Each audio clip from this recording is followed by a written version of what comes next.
Salmo 13, nós vamos ler a partir do versículo 1. Até quando te esquecerás de mim, Senhor, para sempre? Até quando esconderás de mim o teu rosto? Até quando consultarei com a minha alma, tendo tristeza no meu coração a cada dia? Até quando se exaltará sobre mim o meu inimigo? Atende-me, ouve-me, ó Senhor meu Deus, ilumina os meus olhos para que eu não adormeça na morte, para que o meu inimigo não diga, prevaleci contra ele, e os meus adversários não se alegrem, vindo eu a vacilar. Mas eu confio na tua benignidade, na tua salvação se alegrará o meu coração. Cantarei ao Senhor, porquanto me tem feito muito bem. Amém. Até aqui a leitura da palavra de Deus. A cada fim de ano, o John Lennon, após afirmar então é Natal, ele indaga o que você fez, né?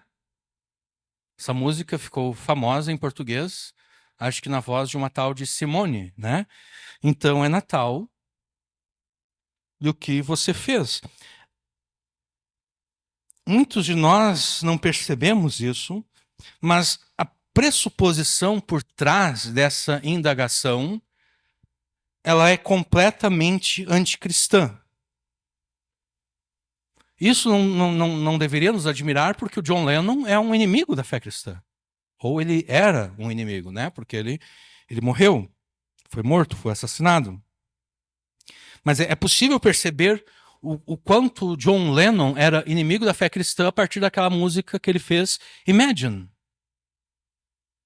Se você for analisar a letra dessa música, você vai perceber que ela é completamente anticristã, completamente contrária a tudo aquilo que Jesus é e representa. Então não é de admirar que a canção de Natal escrita por John Lennon também é anticristã.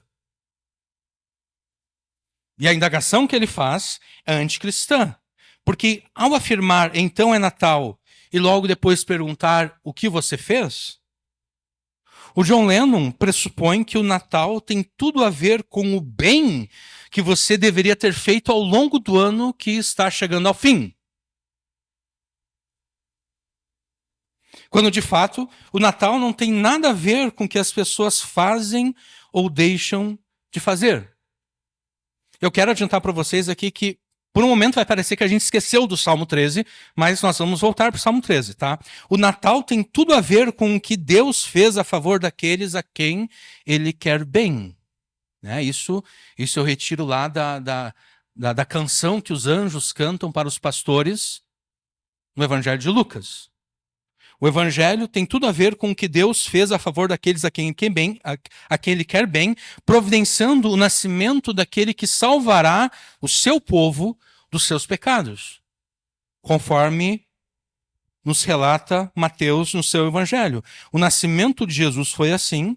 Maria, sua mãe, estava comprometida para casar com José, mas antes de se unirem, ela se achou grávida pelo Espírito Santo.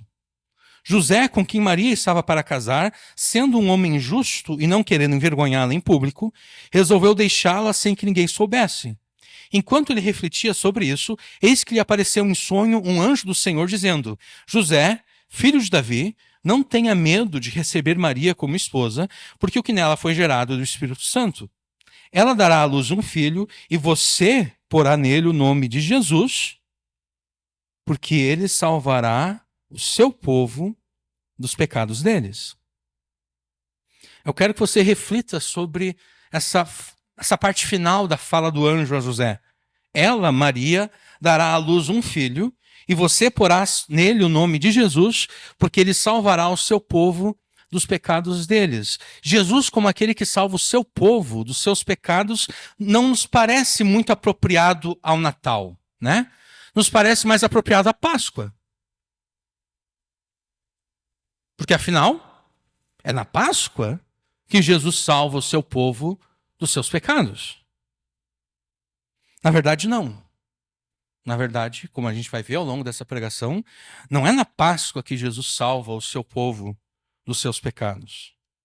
Mas antes disso, o Jesus que nos vem à mente no Natal é aquele bebê indefeso que, quando não está repousando nos braços de Maria, está dormindo numa manjedoura, né?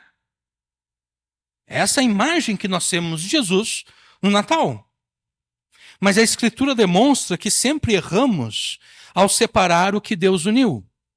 E neste caso, nós não estamos pensando no matrimônio que uniu homem e mulher, e sim a encarnação do Filho de Deus. A encarnação de Deus, o Filho, tudo aquilo que ele conquistou e continua a conquistar como o Deus homem, como aquele que é verdadeiro Deus e verdadeiro homem. Nós erramos, isso é um erro muito comum que nós cometemos, nós erramos quando separamos a encarnação de Deus, o Filho, pelo poder de Deus, o Espírito Santo no ventre de Maria, do restante da existência terrena de Jesus. Nós erramos quando separamos o nascimento de Jesus da sua vida anônima até os 30 anos de idade. E do seu ministério público de 3 anos e meio, que culminou na sua morte e consequente ressurreição e ascensão à destra de Deus, o Pai, de onde ele reina sobre céus e terra, com todo o poder e autoridade que o Pai lhe outorgou, até que todos os seus inimigos sejam postos debaixo dos seus pés, quando então ele voltará para consumar o reino de Deus e julgar os vivos e os mortos, os grandes e os pequenos, dando aos seus a posse do reino de Deus e condenando os que o rejeitaram ao castigo eterno do inferno. Se nós separarmos, por exemplo, a vida anônima de Jesus até os 30 anos de idade, do seu ministério público de 3 anos e meio que culminou na sua morte, nós perdemos a salvação que o anjo referiu a José.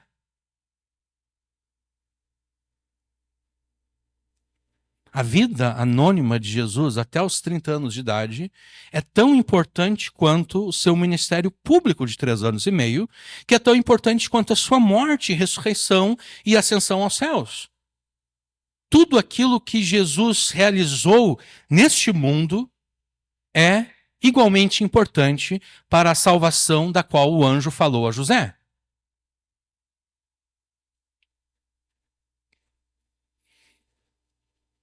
Isso é assim porque Jesus salva o seu povo não nos últimos instantes da sua existência terrena, quando da sua morte na cruz.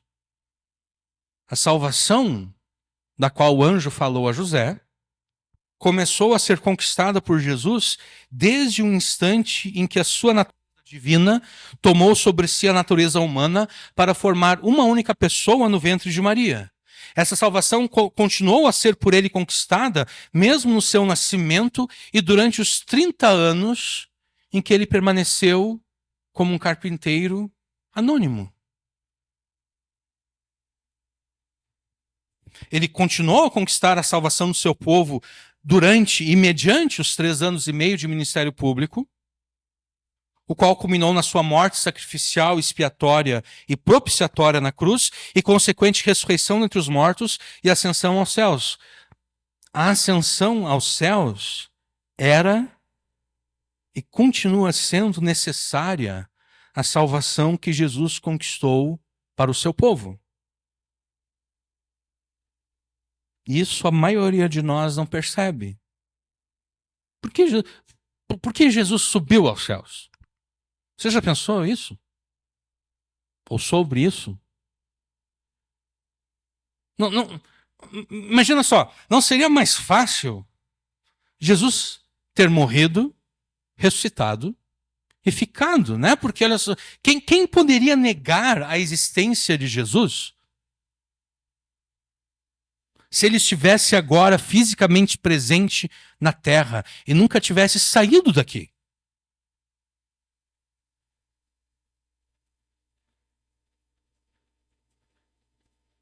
Quem poderia negar a existência de Deus, a existência de Jesus, se ele, em vez de subir aos céus, tivesse ficado aqui?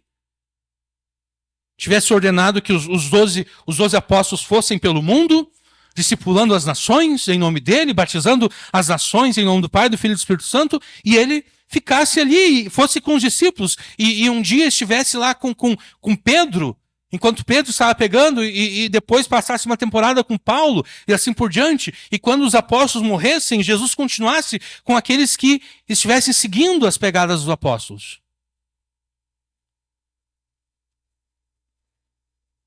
Por que Jesus subiu aos céus?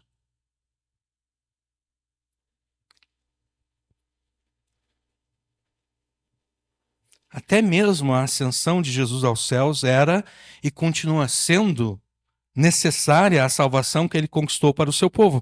A ascensão de Jesus aos céus era necessária à salvação, visto que para conceder o Espírito Santo ao seu povo, era necessário que ele, como rei e sumo sacerdote eterno com poder, autoridade e jurisdição sobre céus e terra, se assentasse à destra de Deus o Pai, conforme preconizou o Salmo 110. Né? Eu vou ler para vocês aqui o verso 1 e o verso 4 do Salmo 110. Disse o Senhor ao meu Senhor, sente-se à minha direita, até que eu ponha os seus inimigos por debaixo dos seus pés. E o versículo 4, o Senhor jurou e não voltará atrás. Você é sacerdote para sempre, segundo a ordem de Melquisedeque. E o próprio Jesus afirma ser necessário que ele subisse aos céus para que o Espírito Santo fosse derramado sobre a igreja. E eu pedirei ao Pai, isso aqui é João 14, 15 ao 17, ou melhor, 16 ao 17. E eu pedirei ao Pai, e ele lhes dará outro consolador, a fim de que esteja com vocês para sempre. É o Espírito da verdade que o mundo não pode receber, porque não o vê nem o conhece. Vocês o conhecem porque ele habita com vocês e estará com vocês. É agora João 14, 26. Mas o Consolador, o Espírito Santo que o Pai enviará em meu nome, primeiro então Jesus roga que o Pai envie o Espírito. Agora Jesus está dizendo que o Pai enviará em nome dele o Espírito, o Consolador, o Espírito Santo que o Pai enviará em meu nome. Esse ensinará a vocês todas as coisas e fará com que se lembrem de tudo o que eu lhes disse. Aí João 15, 26, quando porém vier o Consolador que eu enviarei a vocês da parte do Pai, o Espírito da verdade, então João 16, 7, mas eu lhes digo a verdade, melhor para vocês que eu vá, porque se eu não for, o Consolador não virá para vocês.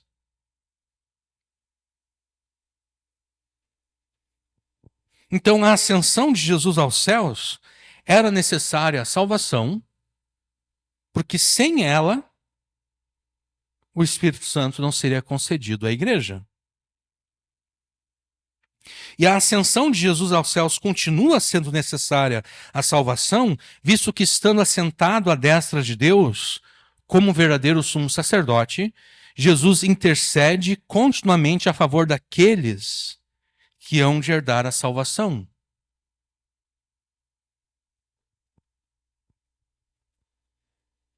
Que diremos então à vista dessas coisas? Se Deus é por nós, quem será contra nós? Aquele que não poupou seu próprio filho, mas por todos nós o entregou, será que não nos dará graciosamente com ele todas as coisas? Quem intentará acusação contra os eleitos de Deus? É Deus quem os justifica. Quem os condenará? É Cristo quem morreu, ou melhor, quem ressuscitou, o qual está à direita de Deus e também intercede por nós. E também o escritor de Hebreus ora os outros, aqui fazendo referência aos sacerdotes, filhos de Arão, né? Os outros são feitos sacerdotes em maior número, porque a morte os impede de continuar. Jesus, no entanto, pode continuar para sempre e tem o seu sacerdócio imutável.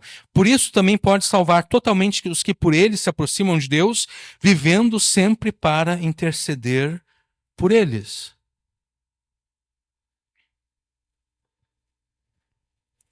A salvação que Jesus conquistou para o seu povo foi, por ele conquistada, desde a sua encarnação no ventre de Maria, passando por toda a sua existência terrena, tudo que ele fez como criança, contribuiu para a salvação nossa. Tudo como ele fez como carpinteiro, contribuiu para a nossa salvação. Tudo que ele fez durante seu ministério público, a sua morte, ressurreição e ascensão aos céus. E ao longo dessa pregação nós vamos demonstrar por que é absolutamente necessário que nós reconheçamos isso e confessamos isso como verdade inegociável. O Natal, como celebração do nascimento de Jesus, então, não tem nada a ver com o que você fez ou deixou de fazer ao longo do ano.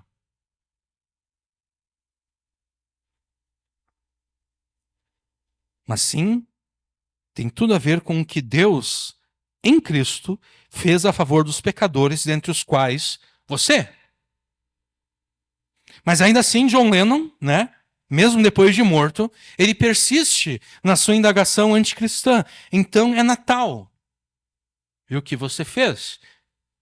John Lennon ele está na dele, né? Ele sendo um inimigo, confesso, da fé cristã, é apenas natural que ele queira perverter a fé cristã, é apenas natural que ele queira perverter o significado do Natal. O problema verdadeiro ocorre quando aqueles que professam fé em Jesus, quando aqueles que se declaram não inimigos de Jesus, mas aliados de Jesus, também pervertem o significado de crer e confiar em Deus. Esses tais afirmam que se você crê e confia, que Deus responderá às tuas orações, te salvando e te libertando da circunstância ou circunstâncias trágicas e desesperadoras que se abateram sobre você, se você realmente crê em Deus, que Deus vai fazer isso por ti, se você realmente confia que Deus vai fazer isso por ti, você vai participar desta e daquela campanha. Você vai participar da corrente dos 7, 12 e 21 dias. Você vai participar da fogueira santa de Israel. Você vai fazer o propósito de Jacó. Você vai fazer o jejum de Daniel. Além das demais práticas antibíblicas, anticristãs, que os ministros de Satanás, travestidos de ministros de Cristo, conseguirem inventar. E é claro que, para participar dessas campanhas, propósitos, correntes e jejuns, você terá que fazer ofertas financeiras que Deus jamais ordenou na sua palavra. Mas eles dizem que, se você crê em Deus, vai fazer isso. A prova da tua fé em Deus é isso. Tu vai tirar o escorpião do bolso. Tu vai pagar para poder participar da corrente dos 7, 12 e 21 dias. Tu vai pagar para poder participar do jejum de Daniel. E do propósito de Jacó. Outros ainda dirão que você porá em prática a tua fé e confiança em Deus fazendo um pacto com Ele. Um pacto que vai te custar, de repente, R$1.000, né? Para você pactar com Deus, né? Vai desembolsar R$1.000 para pactar com Deus. E você vai dizer, não, mas R$1.000 é muito. E daí a resposta vai ser, mas tu não crê em Deus? Que para quem crê em Deus, R$1.000 não é nada. E é claro que esse pacto de R$1.000, ele, na verdade, ele é apenas um plano pactual básico, né? Se você quiser um plano pactual mais robusto, mais parrudo, que te dê mais direitos e regalias, você terá que desembolsar R$2.000, ou de repente R$3.000, R$4.000, R$5.000. Esses dias eu vi um vídeo de um suposto pregador norte-americano. Ele estava lá na frente, né, no púlpito, perguntando se as pessoas queriam receber a bênção de Deus. E todo mundo levantando amém e gritando amém, aleluia. Ele disse, então vocês, cada um de vocês vai fazer uma doação de $2.000. Se vocês realmente querem a bênção de Deus. E daí quem fosse fazer a doação teria que vir à frente, né? Se comprometer a fazer a doação e falaria de público para as pessoas, ali para quem estivesse se comprometendo a fazer a doação. E daí chegou de repente uma mulher, ela disse, olha, eu vou dar 1.200 e poucos dólares, e não sei o quê. E o homem ficou brabo. Ele arrancou o microfone da mão da mulher e ele disse, pessoal, vocês não estão me entendendo. Não é 1.200 e poucos dólares, é $2.000.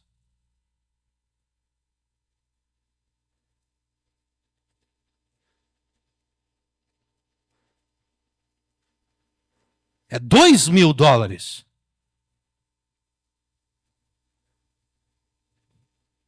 E é claro que para comprovar o que afirmam, Esses falsos mestres e falsos profetas, eles citam vários textos bíblicos, todos descontextualizados e reinterpretados contra o sentido original e claro da Escritura. Um dos textos preferidos é Paulo, em 2 Coríntios, quando ele fala acerca da necessidade de semear. Né? Se você quer colher, você tem que semear. Aquele que não semeia, não colhe. O problema é que esses caras, eles confiam tanto desculpe a palavra, mas eles confiam tanto na burrice das pessoas que estão ouvindo eles, que eles confiam que as pessoas são tão burras que não vão verificar o que Paulo de fato está afirmando em 2 Coríntios. Quando Paulo fala de semear, Paulo não está dizendo, irmãos, aqui, ó, vocês têm que semear no meu ministério. Não. Paulo está insistindo para que a igreja de Corinto levante uma oferta para os crentes pobres lá em Jerusalém.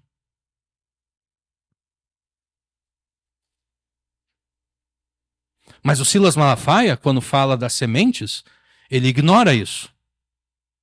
E tantos outros, quando falam das sementes, eles ignoram isso. Eles dizem tem que semear, se tu quer colher, tem que semear no meu ministério, tem que mandar as sementes aqui para o meu ministério. Mas não era isso que Paulo estava falando. Não foi disso que Paulo tratou em 2 Coríntios. De novo, desculpe a expressão, mas esses caras, eles confiam que os seus ouvintes são tão burros que não vão lá verificar. Eles não vão ler 2 Coríntios 8 e 9, que, se eu não me engano, são as duas passagens que falam ali sobre a doação para a igreja pobre lá em Jerusalém.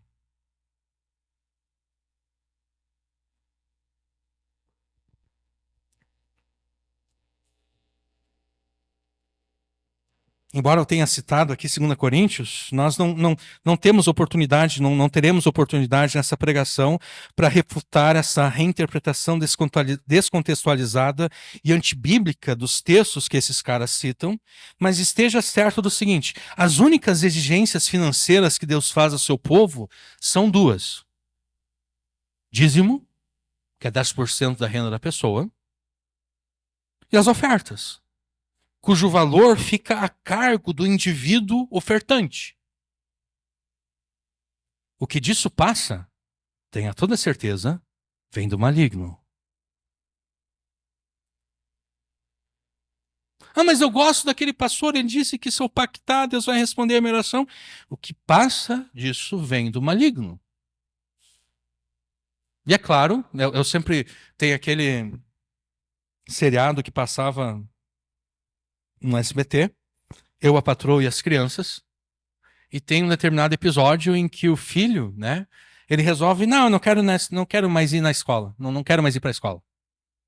E a resposta do pai disse, bom, o direito de continuar burro sempre te assiste. Né? Tu tem o direito de continuar burro. Se você quiser continuar acreditando, apesar do que você está ouvindo, de que as únicas duas exigências que Deus faz, do ponto de vista financeiro, é dízimo e oferta, se você continuar querendo acreditar nesses caras, eu repito o que o Michael disse para o seu filho. Você tem o direito de continuar burro. O direito de continuar burro te assiste. Né? Aí eu não posso te ajudar muito. Né? Eu estou tentando te ajudar aqui, mas se você quer ignorar a ajuda, né? O que a gente pode fazer? Deus também te ordena que você ajude aqueles que são necessitados, especialmente aos da família da fé. Mas o valor dessa ajuda fica a teu cargo, devendo ser compatível com a tua prosperidade, de modo que você não comprometa a saúde financeira da tua família. Tá? Mas fora isso, o que passa disso vem do maligno. Eu não vi ninguém pedindo como pedágio R$1.000 ou R$2.000 para que você possa fazer um pacto com Deus, mas esses valores fictícios, eles ilustram o que é praticado em igrejas aparentemente cristãs e supostamente evangélicas. Eu digo que elas são aparentemente cristãs e supostamente evangélicas porque elas, ao promoverem essas práticas, negam a Jesus e pervertem o evangelho. Então elas não podem ser chamadas de igrejas cristãs, porque como uma igreja pode ser cristã se ela nega a Jesus? Como uma igreja pode ser evangélica se ela perverte o evangelho? Né? E prova da negação de Cristo e da perversão do evangelho, além dessa cobrança indevida de valores financeiros em nome de Jesus, é essa ideia de que você pode fazer um pacto com Deus. Você já ouviu alguém falando, tem que fazer um pacto com Deus? O Deus cristão é sim um Deus pactual, ele é um Deus de alianças, ele é um Deus que faz alianças e se relaciona pactualmente com a sua criação e com o seu povo. Mas disso não se pode concluir que você ou qualquer outra pessoa tem a prerrogativa e a autonomia para firmar um pacto com ele, muito menos a licença para determinar os termos deste pacto. Né? Porque em termos bem gerais, em termos bem simples, um pacto, uma aliança é um contrato.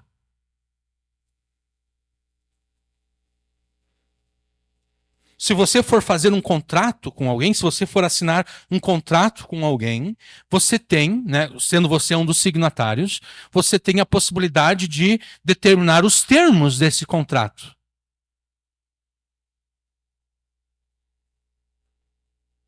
Você diz, olha, essa cláusula aqui eu não gosto muito dela. Enquanto essa cláusula aqui não for mudada, eu não vou assinar. A outra parte vai lá e altera a cláusula, então você, agora eu concordo, agora eu vou assinar. Desde quando eu tenho o direito de chegar para Deus e dizer, Deus, aqui, ó, tá vendo o que eu estou escrevendo aqui, ó? O Senhor está obrigado a fazer o que eu estou determinando aqui. O Senhor vai obedecer os termos que eu estou determinando nesse pacto, nessa aliança. Algum dia Jesus ensinou isso, pessoal, vocês têm que fazer um pacto com Deus aí. O Pedro, o Paulo, pessoal, vamos fazer uma aliança com Deus, vamos fazer um pacto com Deus. O único que tem a prerrogativa é a autonomia para firmar pactos e alianças e determinar os termos desses pactos e alianças é Deus. E todos os pactos e alianças que Deus firmou com a criação e com o seu povo, bem como seus respectivos termos, bênçãos e maldições, tudo isso está descrito na Escritura. Não existe nenhum pacto ou aliança fora daqueles que estão descritos na Escritura. Qualquer pessoa que se apresente para você dizendo, olha, tem que fazer um pacto com Deus, essa pessoa é um charlatão. Essa pessoa é um ministro de Satanás transvestido de ministro de Cristo.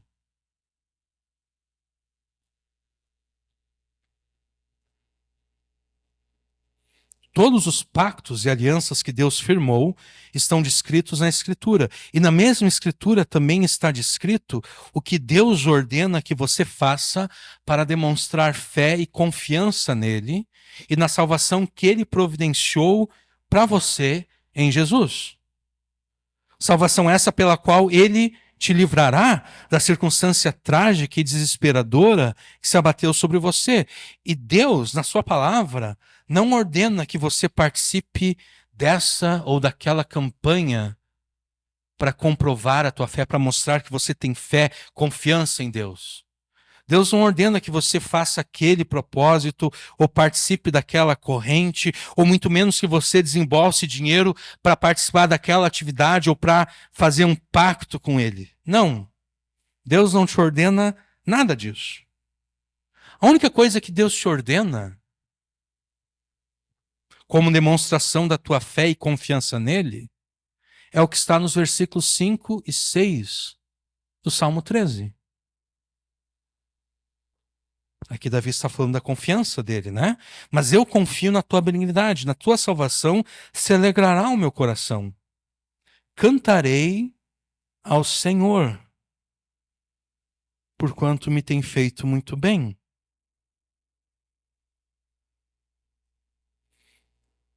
A única coisa que Deus ordena que você faça, como prova da fé que você tem nele, da confiança que você tem que ele vai te livrar dessa circunstância difícil que você está vivendo, é que você cante a ele, que você o adore. Nada de fazer campanha, nada de fazer propósito, nada de enviar semente para ministério tal, nada disso. Que você o adore.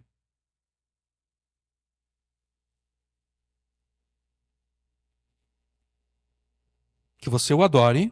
E eu acrescentei aqui, não está no versículo, não está aqui no Salmo 13, mas eu acrescentei aqui que você o adore e obedeça a sua palavra. E no final da pregação eu vou explicar por que eu acrescentei isso. Colocando nos termos dos versículos 5 e 6 do Salmo 13, ao sentir-se desesperado, com a confiança que você tem no amor pactual e na salvação que em Cristo Deus concede a ti, e em antecipação a alegria que você sentirá por todo o bem que devido a Jesus Ele ainda te fará, adore-o e obedeça a sua palavra. E ao longo dessa pregação, aqui a gente poderia terminar a pregação, né? Porque a gente já tratou de várias coisas, mas a gente vai continuar, porque eu quero terminar o Salmo 13 hoje.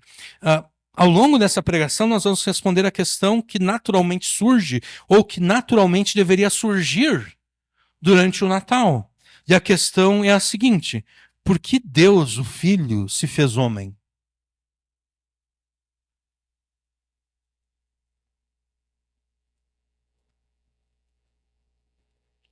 Eu tenho certeza que grande parte das pessoas que de alguma forma comemoram o Natal, elas não se perguntam: Natal? Natal tem a ver com nascimento, né? O dia natalino é o dia que a pessoa nasce, o dia que a pessoa nasceu. Natal, quem nasceu que eu estou comemorando? Ah, Jesus. Mas por quê? Por que comemorar o aniversário de um cara que nasceu há 2.000 anos atrás? Não, porque Jesus, ele não é um mero homem, Jesus é Deus. Então a pergunta natural seria: por que Deus, o Filho, se fez homem?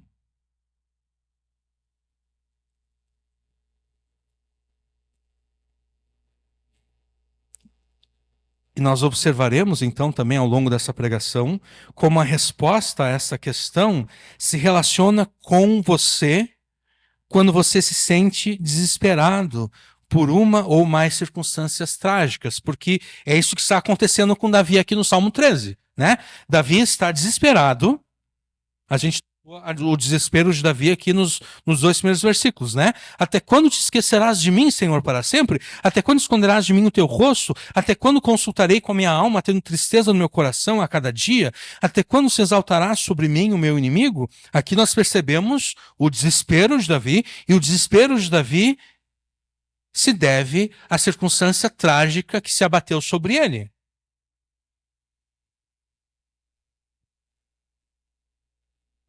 Então nós vamos observar como a resposta à questão por que Deus, o Filho, se fez homem, nós vamos observar como essa resposta se relaciona com você quando você se sente desesperado por uma ou mais circunstâncias trágicas.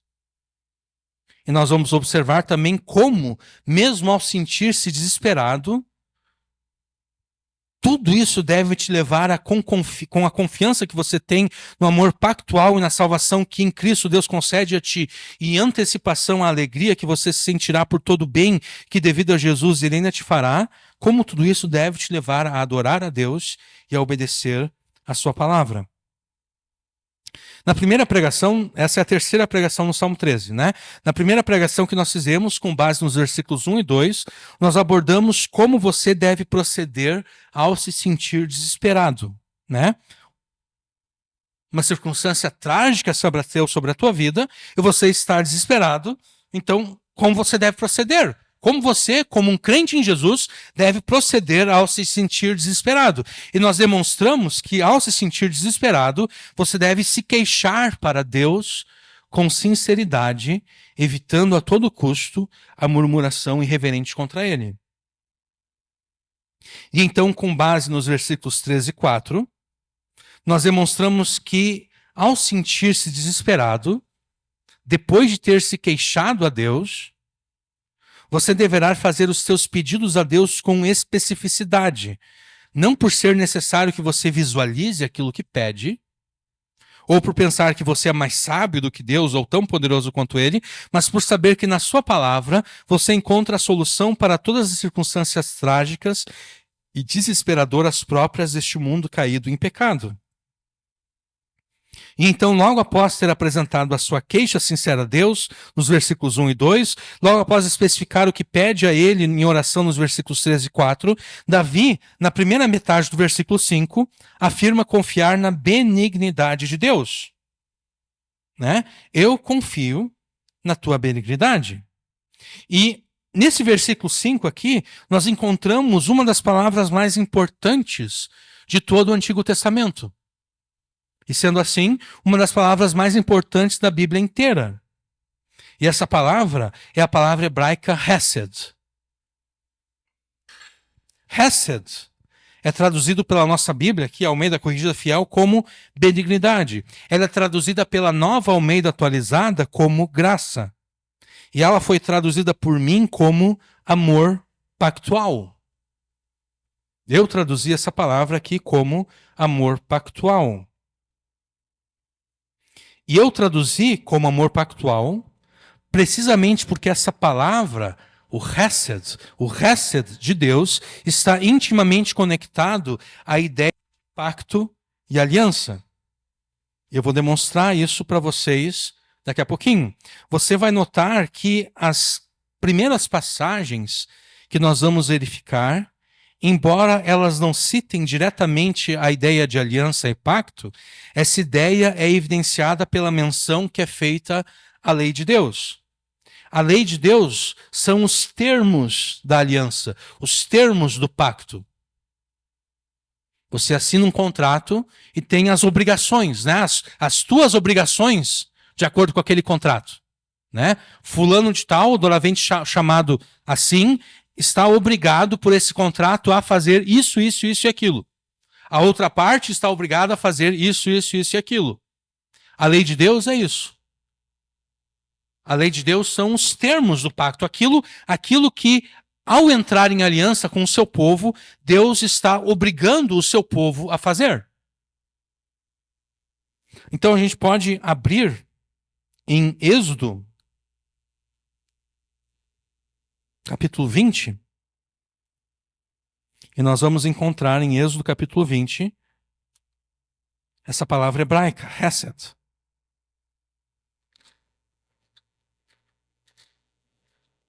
Espera aí. Eu abri em Gênesis, gente. Não, é Êxodo. Aqui. Êxodo 20. Nós vamos encontrar a palavra Hesed no versículo 6, mas para pegarmos o contexto, nós vamos ler a partir do versículo 1. Então falou Deus todas essas palavras, dizendo: Eu sou o Senhor teu Deus, que te tirei da terra do Egito, da casa da servidão. Não terás outros deuses diante de mim. Esse aqui é o primeiro termo, né? O primeiro mandamento, a primeira obrigação que Israel tem para com Deus. Deus foi até Israel no Egito, libertou Israel do Egito, e agora Israel está obrigado a obedecer a Deus. Não terás outros deuses diante de mim. Não farás para ti imagem de escultura, nem alguma semelhança que é em cima nos céus, nem embaixo da terra, nem nas águas debaixo da terra. Não te curvarás a elas, nem as servirás, porque eu, Senhor teu Deus, sou Deus zeloso, que visito a iniquidade dos pais nos filhos até a terceira e quarta geração daqueles que me odeiam, e faço misericórdia. Misericórdia aqui é Hesed. Faço misericórdia a milhares dos que me amam e aos que guardam os meus mandamentos. Então aqui mandamento referência à lei de Deus, né? Então nós não temos aqui não aparece aqui a palavra aliança ou pacto, mas nós temos os termos da aliança, os termos do pacto, que são os mandamentos. Deus faz misericórdia a milhares daqueles que o amam. E o que é amar a Deus? Né? Amar a Deus não é ficar emocionado quando você pensa em Deus.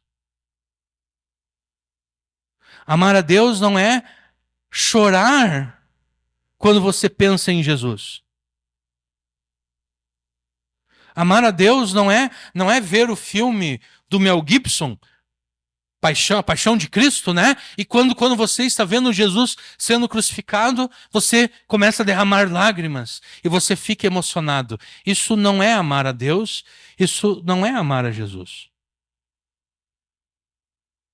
O amor, de acordo com a Bíblia, não tem nada a ver com sentimento.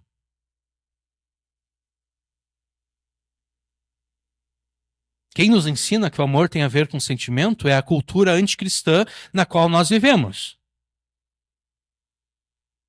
E é por isso que alguém pode dizer, ontem eu te amo,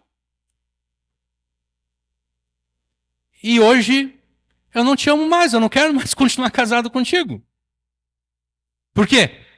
Essa pessoa engoliu a ideia de que amor é sentimento.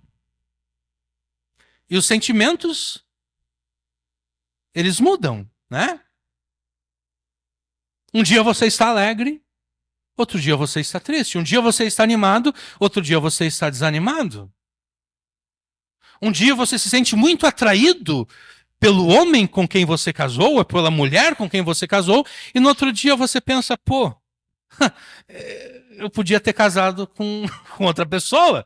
Eu não me sinto mais atraído por esse cara. Eu não me sinto mais atraído por essa mulher. Agora eu me sinto atraído por aquele homem, por aquela outra mulher. E como a pessoa engoliu a ideia de que amor é sentimento, é aquilo que eu sinto. Então, não. A pessoa, ela não vê nenhum problema em dizer, eu não te amo mais. Pode ir embora. Eu não quero mais saber de ti. Não. Amor é obedecer. Em casa, leia depois João 14, 15 e 16 e veja quantas vezes Jesus relaciona amor com obediência aos seus mandamentos. Aquele que me ama, obedece os meus mandamentos. Quem não me ama, não obedece os meus mandamentos. Então, amor a Deus... Talvez há mais de uma década atrás eu estava numa determinada conferência e tinha uma moça na minha frente supostamente adorando a Deus, não sei, né? Mas ela estava se abraçando como se ela estivesse abraçando Jesus, ou como se Jesus a estivesse abraçando, alguma coisa assim. E essas pessoas confundem esse sentimentalismo com amor, com adoração, quando na verdade o amor tem a ver com obediência. Então, versículo 6, faço misericórdia a milhares os que me amam e aos que guardam os meus mandamentos.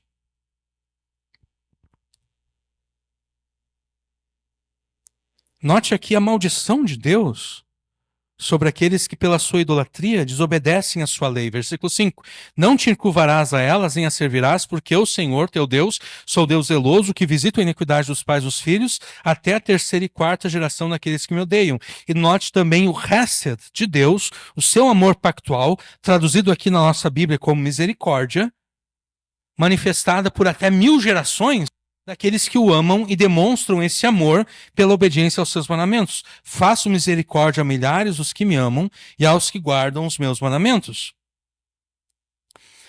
O mesmo pode ser observado em Êxodo 34.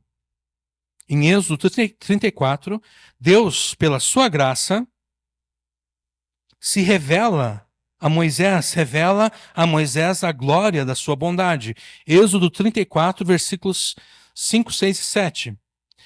E o Senhor desceu numa nuvem e se pôs ali junto a ele, junto a Moisés, né? E ele proclamou o nome do Senhor. Passando, pois, o Senhor perante ele, clamou: o Senhor, Deus misericordioso e piedoso, tardio em irar-se, grande beneficência e verdade, que guarda a beneficência em milhares, que perdoa a iniquidade, a transgressão e o pecado, que ao culpado não tem por inocente, que visita a iniquidade dos pais sobre os filhos e sobre os filhos dos filhos até a terceira e quarta geração. Aqui, Hesed é traduzido como beneficência. Ele guarda a beneficência. E depois, não, desculpe, no versículo 6, versículo 6 é traduzido como misericórdia, né? Ele é um Deus misericordioso, e daí sim no versículo 7 é traduzido como beneficência. De novo, aqui nós não encontramos referência à lei. Desculpe, nós não encontramos referência à aliança e ao pacto, mas nós encontramos referência às ideias de maldade, transgressão e pecado. E só existe maldade, transgressão e pecado onde existe lei, porque onde não há lei, não há pecado, né? A mentira só é pecado porque Deus, na sua lei, proíbe a mentira, dizendo: não prestarás falso testemunho. Então, sendo que só é possível definir aquilo que é pecado a partir da lei de Deus, a lei de Deus está implícita ali, e a lei de Deus estando implícita, também a aliança está implícita. Eu vou pular alguns textos que eu anotei aqui, e eu vou direto onde nós temos referências à aliança. Eu vou pedir que vocês abram comigo em Deuteronômio. Deuteronômio capítulo 5.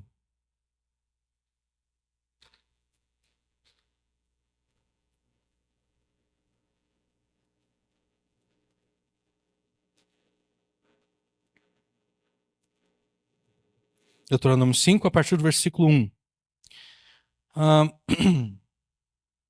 E chamou Moisés a todo Israel e disse-lhes: ouve, ó Israel, os estatutos e juízos que hoje vos falo aos ouvidos, e aprendê-los-eis e guarda-os-eis para os cumprir. O Senhor nosso Deus fez conosco aliança. Então aqui nós temos referência à aliança, né? Aliança em Horebe. Não com nossos pais fez o Senhor esta aliança, de novo, mas conosco todos os que hoje aqui estamos. Face a face o Senhor falou conosco no monte, no meio do fogo. Naquele tempo eu estava em pé entre o Senhor e vós para vos notificar a palavra do Senhor, porque temestes o fogo e não subistes ao monte. E o Senhor disse: eu sou o Senhor teu Deus, que te tirei da terra do Egito, da casa da servidão. Não terás outros deuses diante de mim, não farás para ti imagem de escultura, nem semelhança alguma do que há em cima no céu, nem embaixo na terra, nem nas águas debaixo da terra. Nem te curvarás a elas, nem as servirás, porque eu, Senhor teu Deus, sou Deus zeloso, que visito a iniquidade dos pais nos filhos, até a terceira e quarta geração daqueles que me odeiam, e faço misericórdia, Hesed, a milhares os que me amam e guardam os meus mandamentos. Então aqui nós temos a aliança, nós temos os termos da aliança, os mandamentos, e nós temos o Hesed de Deus. Deus faz misericórdia, Deus tem esse amor pactual por 1000 gerações daqueles que o amam e guardam os termos da sua aliança, guardam os seus mandamentos. Deixa eu ver aqui. Deuteronômio 7, versículos 6 até o 12. Porque povo santo és ao Senhor teu Deus, o Senhor teu Deus te escolheu para que fosses o seu povo especial de todos os povos que há sobre a face da terra. O Senhor não tomou prazer em vós, nem vos escolheu, porque a vossa multidão era mais do que a de todos os outros povos, pois vós éreis menos em número que todos os povos. Mas porque o Senhor vos amava, e para guardar o juramento que fizera a vossos pais, o Senhor vos tirou com mão forte e vos resgatou da casa da servidão, da mão de Faraó, rei do Egito.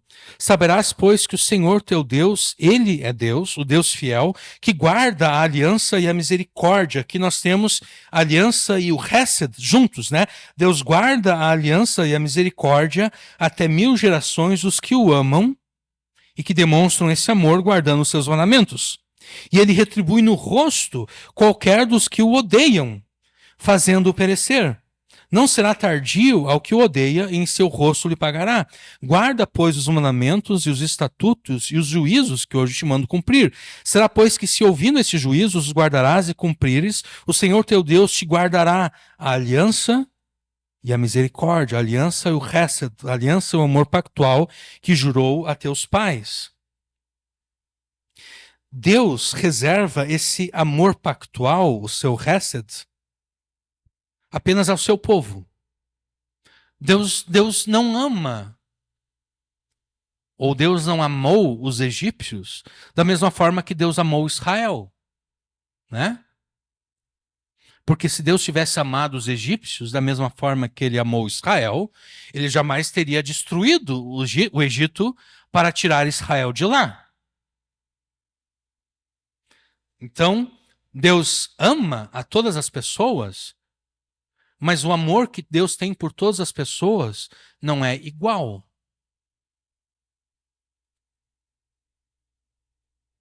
Um homem casado deve amar a todas as mulheres, mas ele não deve amar a todas as mulheres da mesma forma que ele ama a sua mulher, né? Se ele fizer isso, ele vai ser, ele vai ser um adúltero, né? Então, da mesma forma, Deus ama a todas as pessoas, Deus ama a todos os povos, mas Deus não ama a todas as pessoas da mesma forma, Deus não ama a todos os povos da mesma forma como ele ama o seu povo. Na antiga aliança, quem era o povo de Deus? Israel. Na nova aliança, quem é o povo de Deus? A igreja. Então, o amor pactual que Deus tem pelo seu povo é o amor exclusivo que ele tem pelo seu povo e por ninguém mais. Deus ama o Brasil e Deus ama os brasileiros, mas o amor que Deus tem pelo Brasil e pelos brasileiros não se compara ao amor que ele tem pelo seu povo, pela igreja. Muitos brasileiros fazem parte da igreja, mas não apenas brasileiros, né? Nós temos argentinos na igreja, nós temos chineses na igreja, nós temos americanos na igreja, nós temos pessoas de todas as raças, tribos e línguas na igreja. Então, Deus ama os Estados Unidos, Deus ama a Argentina, Deus ama o Brasil, Deus ama a China, mas Deus não ama esses povos da mesma forma como ele ama o seu povo. O amor pactual de Deus é reservado por ele ao seu povo. Mas não apenas isso. Deus reserva esse amor pactual apenas àqueles dentre o seu povo que são fiéis à aliança. Então nós temos, por exemplo, vamos pensar no povo de Israel, no Antigo Testamento, nós temos Davi. Davi é alguém que faz parte do povo de Deus. E também nós temos Acabe, que viveria séculos depois de Davi. Os dois fazem parte do povo de Deus. Mas os dois não são igualmente fiéis à aliança, né? Os dois não são igualmente obedientes aos termos da aliança. Davi era um homem segundo o coração de Deus.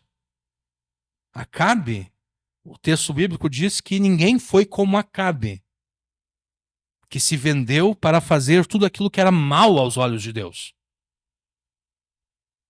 Então, o amor pactual Deus reserva ao seu povo, mas dentro do seu povo, Deus reserva esse amor pactual àqueles que o obedecem.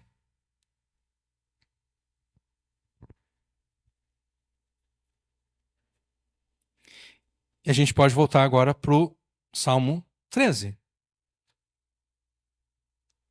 Quando Davi afirma no Salmo 13, versículo 5, eu confio na tua benignidade, eu confio no teu hesed, eu confio no teu amor pactual,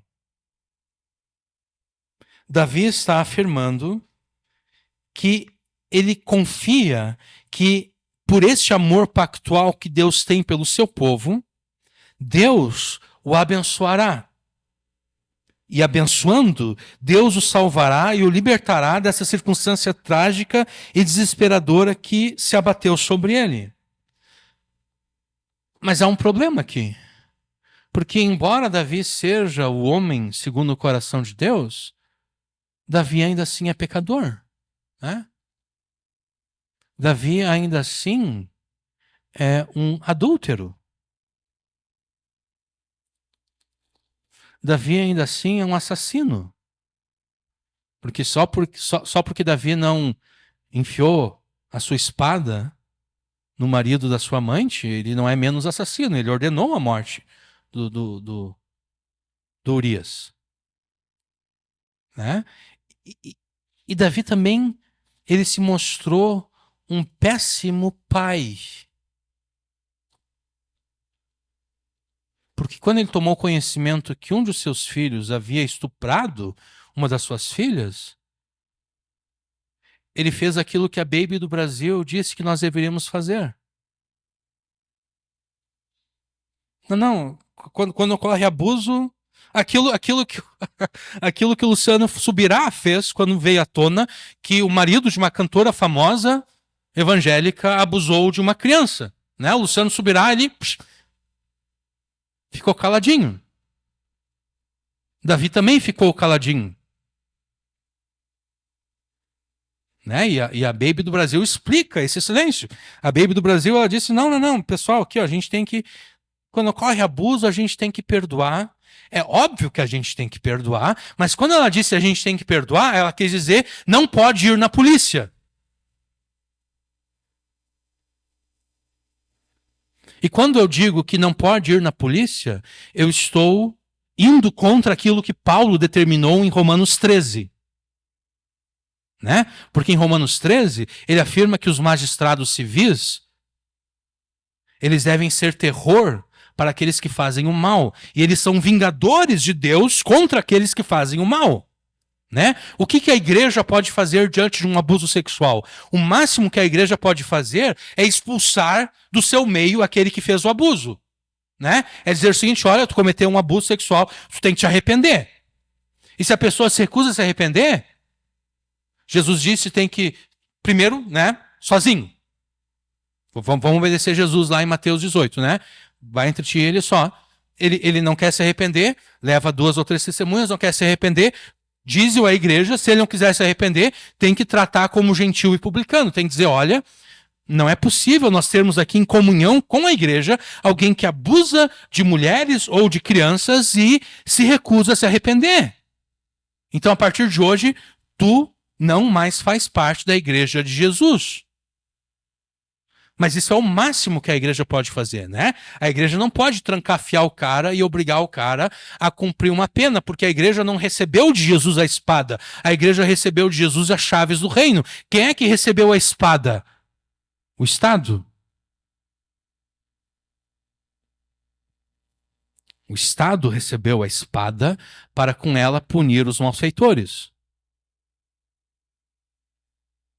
E Davi se revelou um péssimo pai e um péssimo rei quando a sua família está envolvida. Porque como pai, ele deveria ter repreendido o seu filho estuprador, e como rei, ele deveria ter ordenado a morte do seu filho estuprador.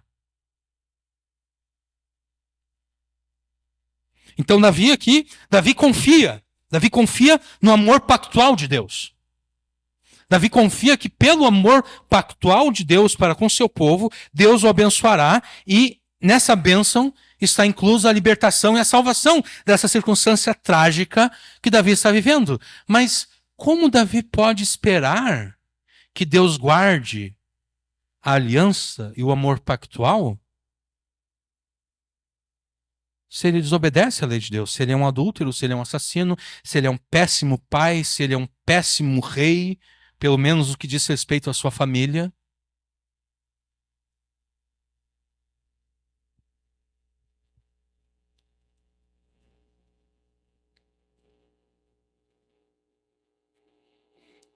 Porque a justiça que Deus exige é uma justiça perfeita. A obediência que Deus exige é uma obediência perfeita, né? Paulo, em Gálatas 3, citando Deuteronômio 27, afirma o seguinte: maldito todo aquele que não permanecer em todas as coisas escritas no livro da lei para praticá-las. Isso significa o seguinte: de nada adianta a pessoa obedecer 99,9% daquilo que Deus ordena na sua lei. Se ela desobedece 0,1%, ela está debaixo da maldição de Deus. Isso é assim porque Deus é indivisível. Deus, assim como Deus é indivisível, a sua lei também é indivisível, porque a lei é o reflexo do caráter de Deus. Né? Tiago argumenta, se tu não rouba, eu não me lembro agora quais os 2 pecados que ele cita, mas digamos que você não roube ninguém, mas você adultera, você se torna culpado de toda a lei, porque aquele mesmo que ordena que não deve, que não deve ser cometido assassinato, também ordena que não se deva cometer adultério. Né? Não foi 2 pessoas diferentes que disse, um disse não adulterarás e outro disse não matarás. Não, foi o mesmo Deus que afirmou isso.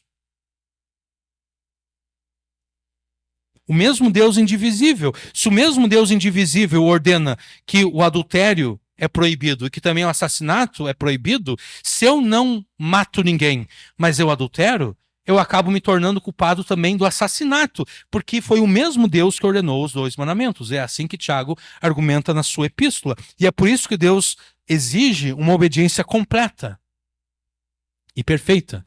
Uma obediência perfeita e persistente. Não é apenas hoje eu consegui obedecer perfeitamente a Deus, mas amanhã eu não consegui obedecer perfeitamente a Deus. Não. É uma obediência perfeita e persistente, que persiste ao longo da vida.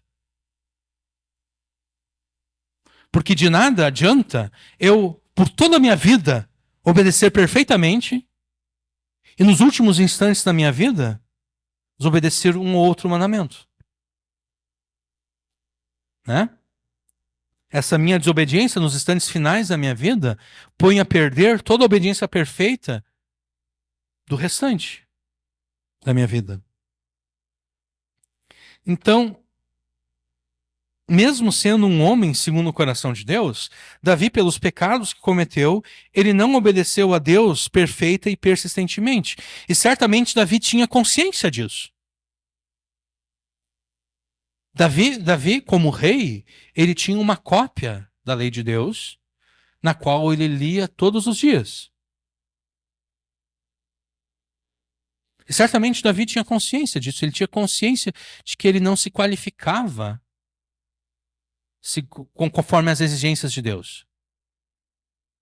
Né? E ele tinha consciência disso, certamente também, porque nos mesmos relatos nos quais tomamos conhecimento acerca dos pecados de Davi, também lemos como ele se arrependeu desses pecados. Né? A partir do momento que a pessoa se arrepende, ela reconhece que o que ela fez é errado. Então, Davi tinha consciência de que ele não obedeceu à lei de Deus perfeita e persistentemente. Então ele certamente também tinha consciência de que se dependesse da sua própria obediência imperfeita, em vez de bênção, ele receberia de Deus a maldição. Né? Porque as bênçãos da lei são dadas apenas àqueles que permanecem em tudo aquilo que está escrito no livro da lei, praticando tudo aquilo. Se você pratica quase tudo aquilo, mas não tudo aquilo, você não está debaixo da bênção. Você está debaixo da maldição.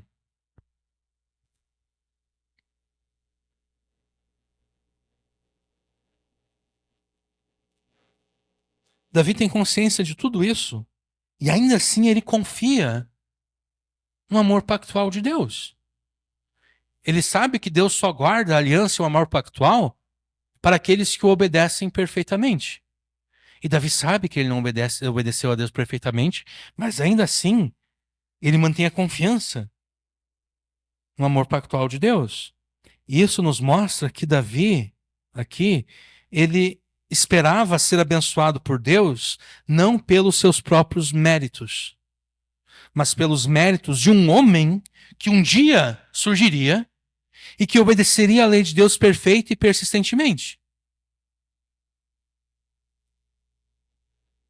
Se ele sabe que ele não se qualifica, mas ainda assim ele persiste em confiar no amor pactual de Deus, essa persistência em confiar no amor pactual de Deus indica que ele tem confiança de que alguém, em algum momento, vai vir e vai obedecer em lugar dele aquilo que ele deveria ter obedecido. E vai conquistar para ele, Davi, aquilo que ele espera receber de Deus. Mas este em quem Davi coloca a sua fé, este em quem Davi espera, não poderia ser um mero homem, visto que um mero homem seria tão pecador quanto o próprio Davi, quanto qualquer um de nós. E sendo tão pecador quanto o próprio Davi, como qualquer um de nós, este mero homem, assim como Davi e todos nós, não conseguiria obedecer à lei de Deus perfeita e persistentemente. Além de ser um homem, então, este no qual Davi colocou a sua fé, deveria ser tão divino quanto o próprio Deus. Deveria ser tão divino quanto o próprio Deus, cuja lei deve ser obedecida perfeitamente. E ele deve ser tão divino quanto o próprio Deus, uma vez que apenas Deus, nesta realidade caída em pecado, é capaz de permanecer fiel à própria lei.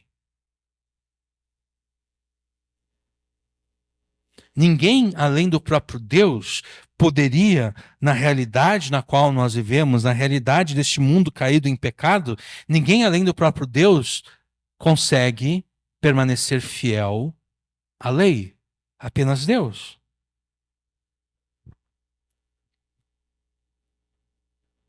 Então, aquele no qual Davi coloca a sua fé e esperança deve ser não apenas verdadeiro homem, mas deve ser também verdadeiro Deus. E essa, então, é uma das razões pelas quais Deus, o Filho, se fez homem.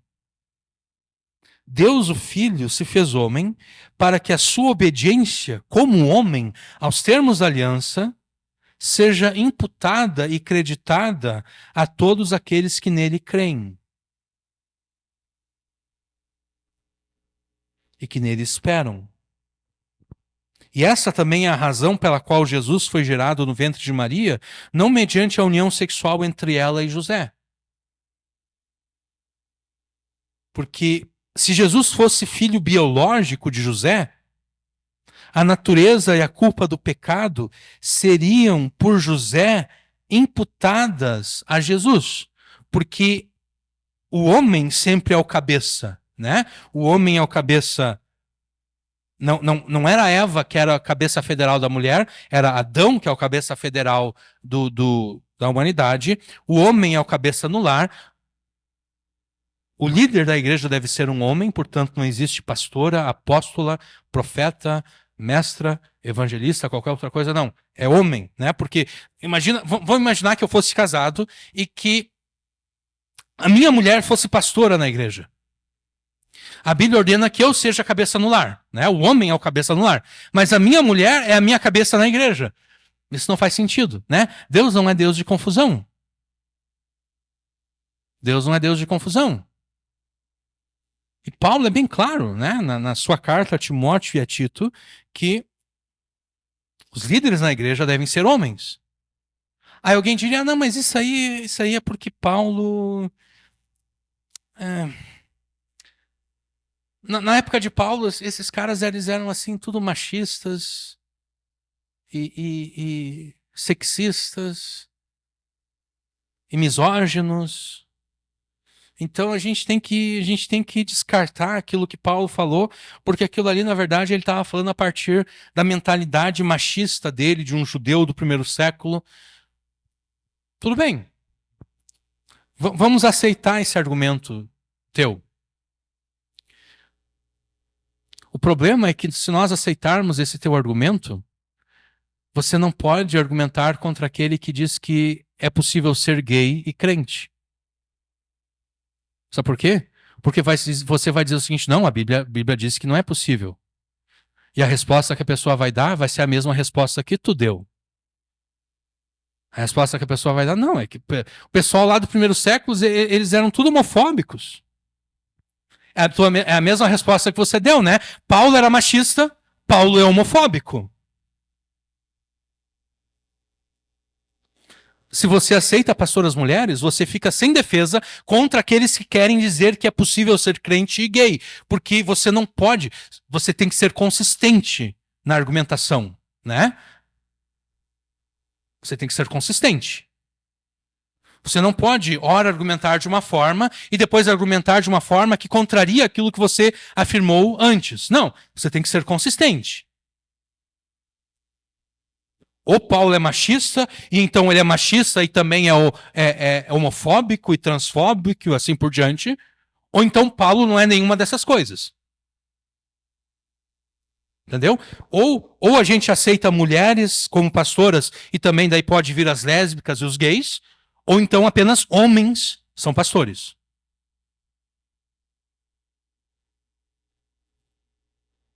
Tá? Como é que eu cheguei aqui? Eu cheguei aqui pela seguinte razão. O homem é o cabeça. O pecado é imputado pela paternidade biológica do homem. Se José fosse o pai biológico de Jesus, o pecado de Adão, lá no Jardim do Éden, seria por José, por ser o pai biológico, imputado a Jesus. Mas se isso ocorresse, Jesus então seria tão pecador quanto qualquer um de nós. Então ele não poderia ser o nosso Salvador, porque ele mesmo precisaria de salvação. Né? Então, não. Então, o que Deus faz? Deus, mediante o Espírito Santo, faz esse milagre. Gera no ventre de Maria uma criança sem que tenha ocorrido qualquer contato sexual entre Maria e José.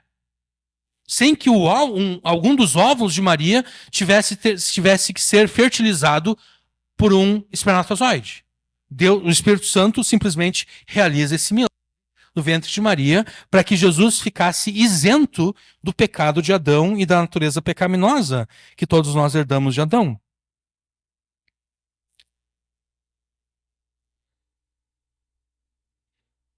Então, voltando aqui.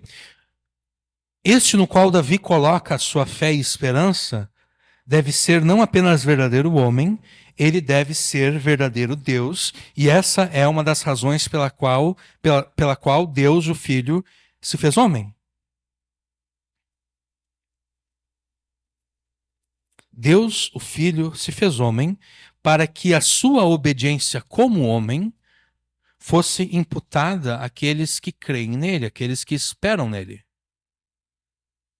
Eu creio em Jesus, então a obediência de Jesus é imputada a mim.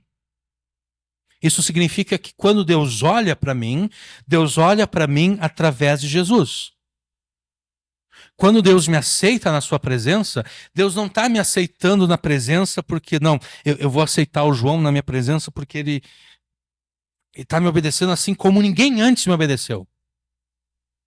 Nunca houve alguém mais fiel nesse mundo do que o João. É por isso que eu aceito ele na minha presença. Não, eu e você só somos aceitos na presença de Deus porque quando nós nos apresentamos diante de Deus, nós apresentamos diante de Deus em nome de Jesus.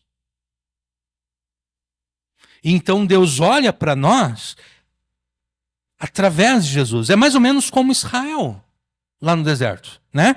Israel estava cheio de pecado, constantemente murmurando contra Deus. Mas quando Balaão vai amaldiçoar Israel, Deus diz: eu não vejo iniquidade. E a gente poderia dizer: mas o Senhor é cego? Há pouco tempo o Senhor estava dizendo que para Moisés, eu vou matar esse povo no deserto. Eu não aguento mais o pecado desse povo contra mim. Eu vou matar esse povo no deserto e a partir de ti eu vou fazer uma nova, uma nação mais poderosa. Como assim o Senhor não vê iniquidade em Israel?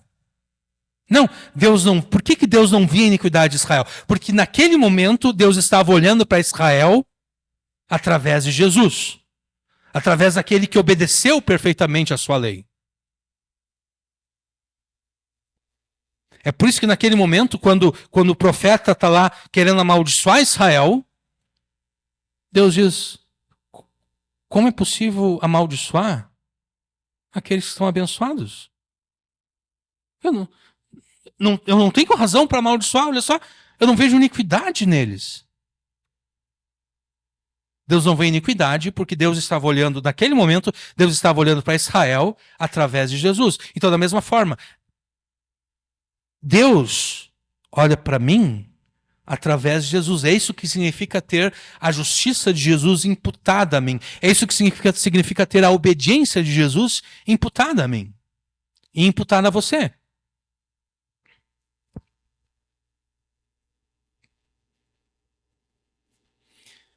Jesus, então, continuando aquilo que eu afirmava antes, por ter sido gerado pelo poder do Espírito Santo no ventre de Maria, sem que houvesse a união sexual entre ela e José, Jesus nasceu neste mundo como um segundo e último Adão. E foi como esse segundo e último Adão que Jesus fez o que o primeiro Adão não conseguiu fazer. Jesus obedeceu perfeita e persistentemente à lei de Deus ao longo de toda a sua existência terrena. E é por isso que nós não devemos desprezar nenhum aspecto da existência terrena de Jesus.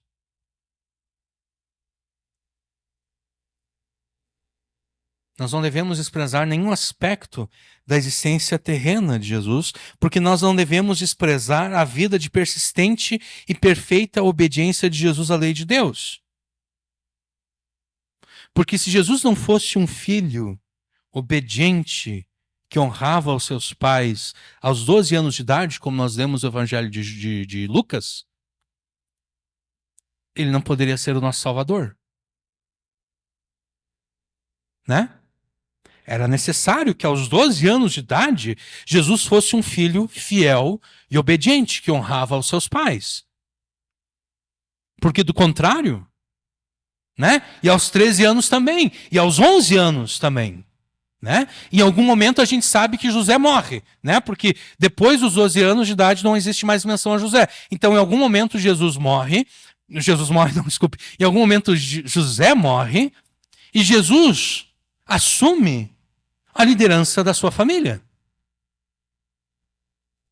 Jesus poderia dizer, mas espera aí, eu não queria ter que sustentar a minha mãe, os meus irmãos. Eu queria sair por aí para farrear, aproveitar a vida.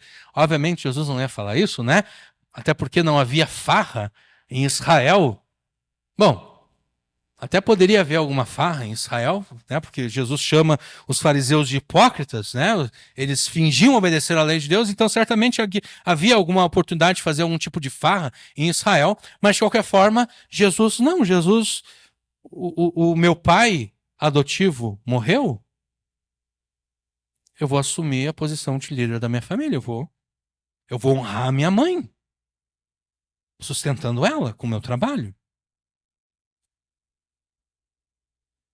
E se Jesus não fosse um carpinteiro fiel, né? Vamos pensar que Jesus fosse cobrar de forma injusta o seu serviço, né? Ou então fizesse um serviço assim meio matado. Ele também não poderia ser o nosso Salvador.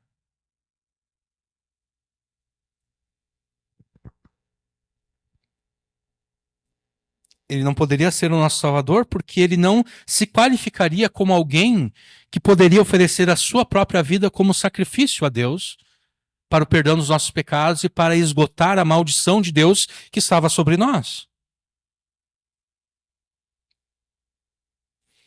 Então é por isso que na introdução nós afirmamos que é necessário confessar como verdade negociável que todos os aspectos terrenos da existência de Jesus são vitais para a salvação que ele conquistou para nós e para o restante do seu povo.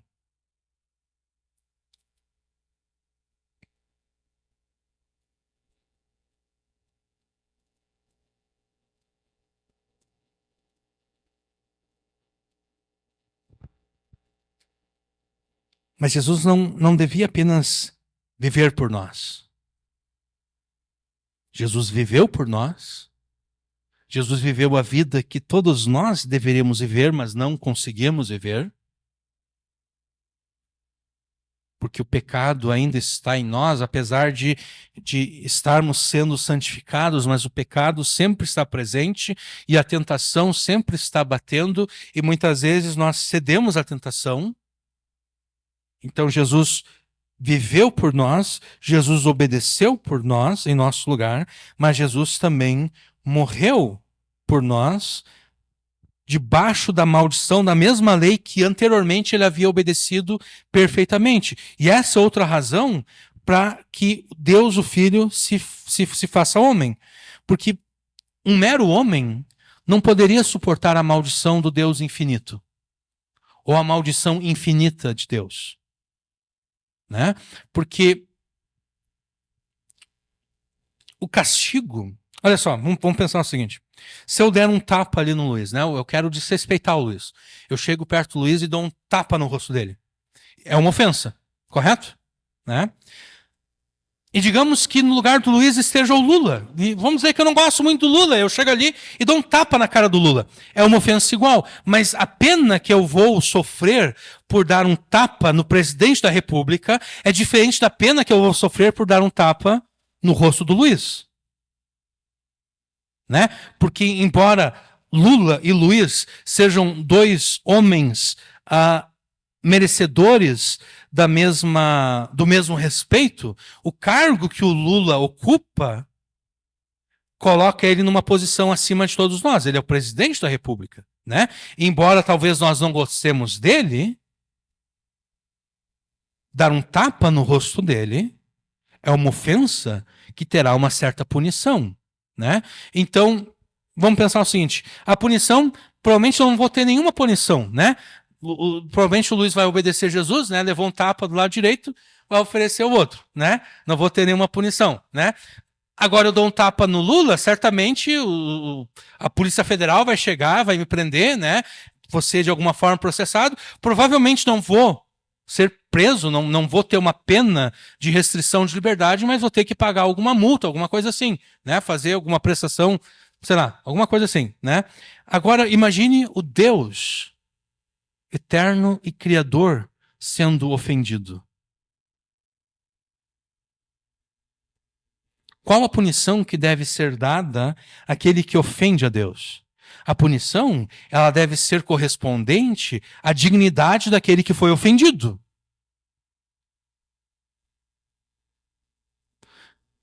E se a dignidade daquele que foi ofendido é eterna, é infinita, logo a punição também é eterna, também é infinita. A maldição que Deus coloca sobre aqueles que ofendem é infinita, é eterna. E um homem mortal, um mero homem mortal, não conseguiria esgotar a maldição infinita do Deus eterno. Né? Porque como alguém finito poderia abarcar aquilo que é infinito?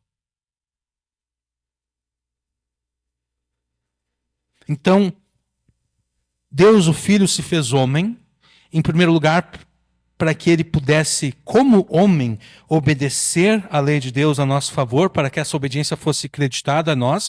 E, em segundo lugar, para que a nossa desobediência fosse creditada a ele, de modo que ele, sendo verdadeiro Deus e verdadeiro homem, pudesse esgotar toda a punição que deveria vir sobre nós, mas que foi desviada para ele, para que não reste mais nenhuma punição. Porque, do contrário, digamos que Jesus tivesse esgotado. Nem dá para falar assim, né? Porque algo que é eterno, não existe 50% de algo que é eterno e infinito, né? 50% daquilo que é infinito continua sendo infinito. Né?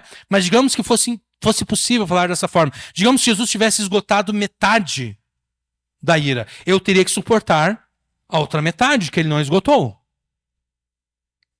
Mas isso não me ajudaria muito, né? Se é para ser salvo, que seja a salvação para ser algo legal, para ser algo tremendo, ela deve ser uma salvação completa. Né? Ela não deve ser uma salvação tipo da Igreja Católica, né? Que tu... não, Jesus veio, Jesus morreu para perdoar os seus pecados, mas tu ainda vai ter que ficar algumas centenas de anos no purgatório. Quer dizer, que salvação é essa? Né? Pô, se vai me salvar, me salva de forma plena e completa. Né? Então, por isso, o Deus Filho se fez homem. Para que ele, como homem, e sendo Deus também, pudesse esgotar toda a maldição de Deus que estava sobre nós devido aos nossos pecados. Na teologia, a vida de persistente e perfeita obediência de Jesus à lei de Deus é chamada de obediência ativa. Jesus ativamente obedecendo a Deus. Jesus ativamente está honrando aos seus pais. Jesus ativamente está sendo um bom carpinteiro, fazendo um trabalho bom e correto e cobrando aquilo que é justo. Jesus ativamente está falando a verdade, não está mentindo. Jesus ativamente está obedecendo à lei de Deus. E a morte de Jesus na cruz, debaixo da maldição da lei, é denominada obediência passiva. Porque Jesus passivamente está recebendo em si a maldição, a ira, o castigo.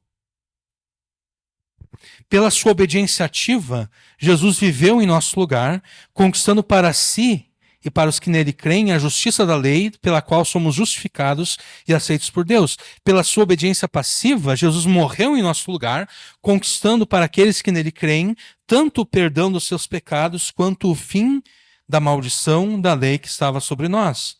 E é aqui que nós encontramos a confiança que Davi tem, de que pelo amor pactual que Deus tem pelo seu povo, ele será abençoado e ele será salvo e libertado dessa circunstância trágica e desesperadora. Crendo no Salvador que ainda viria, Davi confiava que a justiça desse Salvador seria atribuída a ele e que os seus pecados seriam imputados ao Salvador.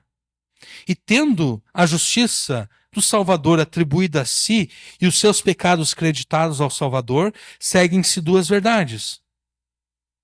A maldição da lei que repousava sobre Davi não era mais.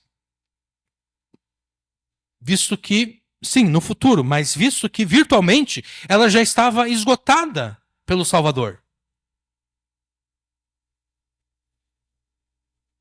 Essa é a primeira verdade. A segunda é que as bênçãos da aliança, concedidas apenas àqueles que obedecem à lei perfeita e persistentemente, essas bênçãos agora estão disponíveis a Davi. Porque a maldição que estava sobre ele foi esgotada, a justiça do Salvador foi atribuída a ele, e agora Deus olha para Davi através do Salvador, através de Jesus. E o Salvador mereceu todas as bênçãos da aliança. O Salvador persistiu em todos os mandamentos de Deus. Ele obedeceu a todos os mandamentos de Deus com perfeição. Então, não apenas a justiça do Salvador é atribuída àquele que nele crê, mas as bênçãos agora também pertencem àqueles que creem em Jesus. Não é sem razão, então, que Davi confia que pela benignidade, pela misericórdia de Deus, ou como eu traduzi aqui, pelo amor pactual que Deus tem pelo seu povo, Deus tem a confiança de que Deus o abençoará, de que Deus o salvará, de que Deus o libertará. E Davi tem essa confiança precisamente porque pela sua fé no Salvador, que ainda viria, não apenas a maldição da lei foi retirada dele, mas de fato todas as bênçãos agora pertencem a ele. E é por isso que Davi conclui confiantemente aquilo que nós lemos, ou com confiança aquilo que nós lemos no verso 5. Eu confio na tua benignidade, na tua salvação se alegrará o meu coração. Davi está dizendo, eu sei, se for pelos meus méritos, se for pelos meus méritos, eu estou perdido, eu estou ferrado aqui, porque eu só vou receber maldição. Em vez de ser liberto dessa circunstância trágica, eu vou enfrentar circunstâncias trágicas cada vez piores. Mas eu não estou me fundamentando nos meus méritos. Eu estou confiando nos méritos daquele Salvador que ainda vai vir. E é por isso que eu tenho certeza que o meu coração ainda vai se alegrar na salvação que o Senhor vai me dar. Essa salvação aqui engloba tanto a salvação com relação aos pecados, mas também a salvação com relação à circunstância trágica vivida por Davi. E Davi demonstra essa sua fé e confiança, afirmando que cantará ao Senhor pelo bem que Deus já tem feito a ele, cantarei ao Senhor por quanto me tem feito bem, e certamente quando ele afirma cantarei ao Senhor por quanto me tem feito bem, ele está declarando que ele confia que Deus ainda continuará fazendo esse bem.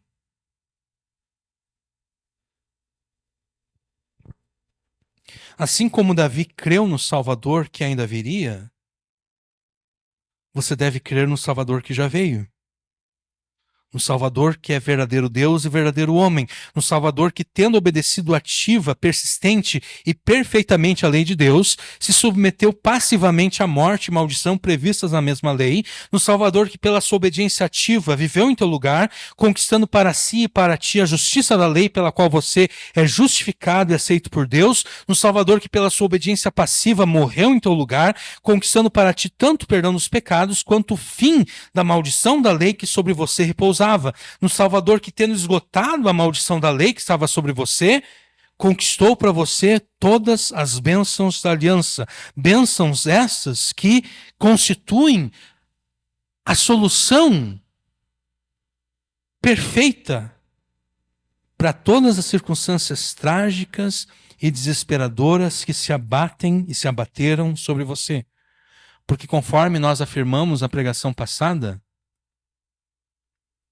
Deus, na sua palavra, tem a solução para todos os problemas que qualquer um de nós poderia enfrentar.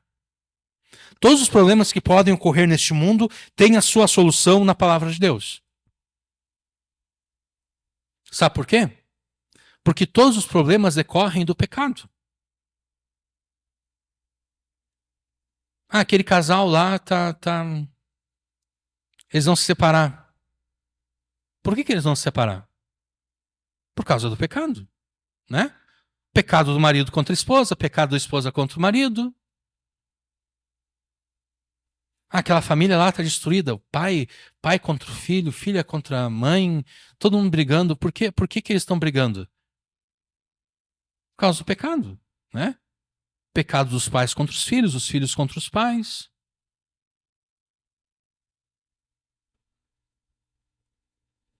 Não existe problema neste mundo que não tenha uma solução na palavra de Deus. Isto porque todo problema tem origem e causa no pecado. E as bênçãos da aliança, elas constituem exatamente a solução perfeita de todas as circunstâncias trágicas e desesperadoras que se abateram sobre você. Se você está em Jesus, se você está em Cristo, se você se arrependeu dos pecados e creu em Jesus, todas as bênçãos da aliança são tuas.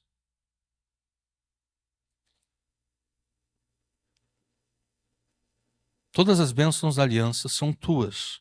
E todas as promessas que existem da parte de Deus são sim para você. Né? 2 Coríntios 1, 19, 20. Porque o Filho de Deus, Jesus Cristo, que foi anunciado entre vós por nós, não foi sim e não. Pelo contrário, nele sempre houve o sim. Porque todas as promessas de Deus têm nele o sim. Por isso também por meio dele se diz o amém, para a glória de Deus por meio de nós. Em Cristo, todas as bênçãos da aliança e todas as promessas que há da parte de Deus são tuas. Desde que você faça um pacto com Deus nessa noite. Esse pacto vai custar R$1.000. Tá? Nós recebemos Pix, cartão de crédito. Não.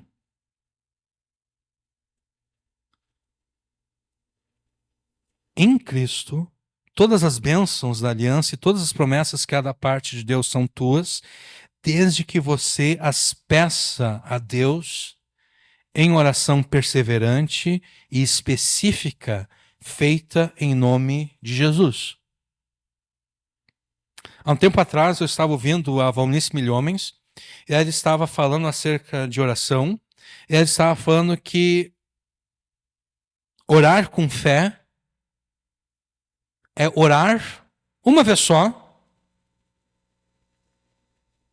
e depois esquecer. Nunca mais tocar no assunto com Deus, porque Jesus disse em Marcos, né, que aquele que pede alguma coisa a Deus e crê que já recebeu, vai receber isso da parte de Deus, né? Então, de que forma ela aplicou isso? Ela disse o seguinte: bom, se eu criei que já recebi, eu não vou continuar orando a Deus, né? Eu estou pedindo a Deus a cura do meu corpo, e eu creio que eu tenho que crer que já fui curado. Então eu só oro uma vez e depois não oro mais.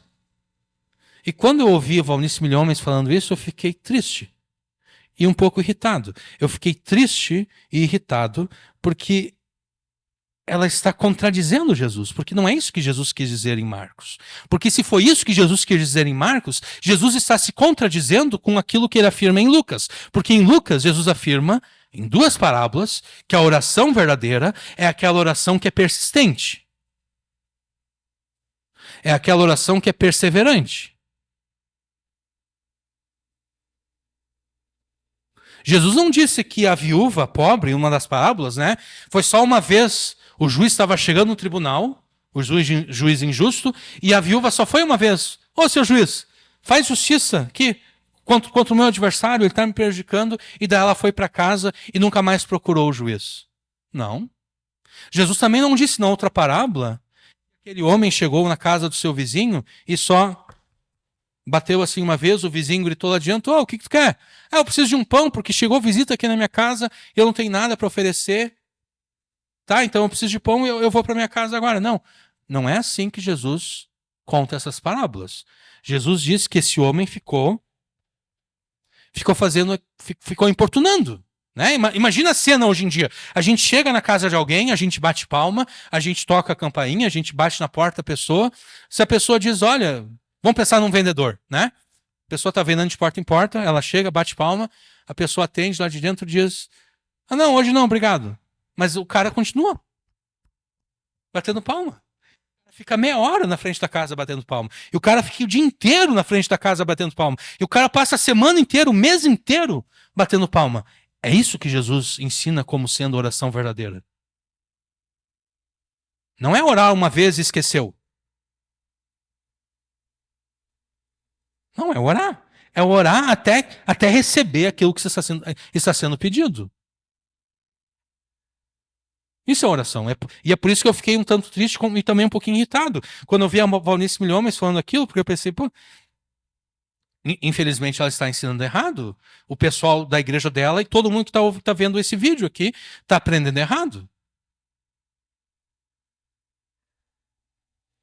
Então, de novo, em Jesus, em Cristo, todas as bênçãos da aliança e promessas, todas as bênçãos da aliança e promessas que é da parte de Deus são tuas, desde que você as peça a Deus em oração perseverante. Não é a oração que depois de um mês pensar, Deus nem vai responder, então vou desistir. Não. É a oração que é a oração que é feita por um mês, 6 meses, 1 ano, 10 anos. Mas se Deus quisesse me responder, ele não esperaria 10 anos? Como é que tu sabe disso? Tu é Deus? Só Deus poderia saber que ele não esperaria 10 anos para responder uma oração.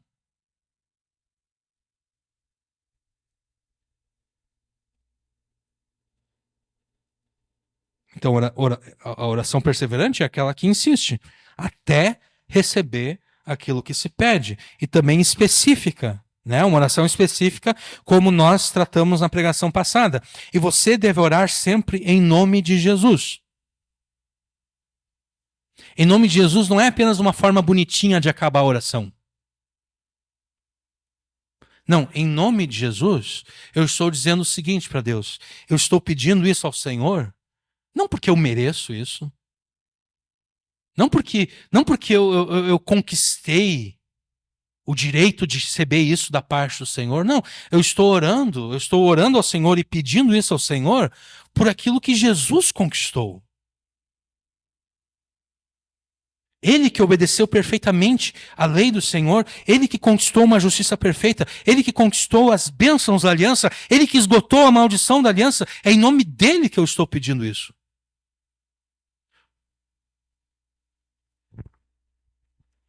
E não, você não precisa estar debaixo da cobertura espiritual de ninguém para ser abençoado por Deus. Nós não temos tempo para tratar disso agora, né? Estou em cima da hora aqui, mas Essa ideia de cobertura espiritual, ela simplesmente nega a Jesus e ao Evangelho. Quem você prefere ter como cobertura? O Deus homem ou um mero homem?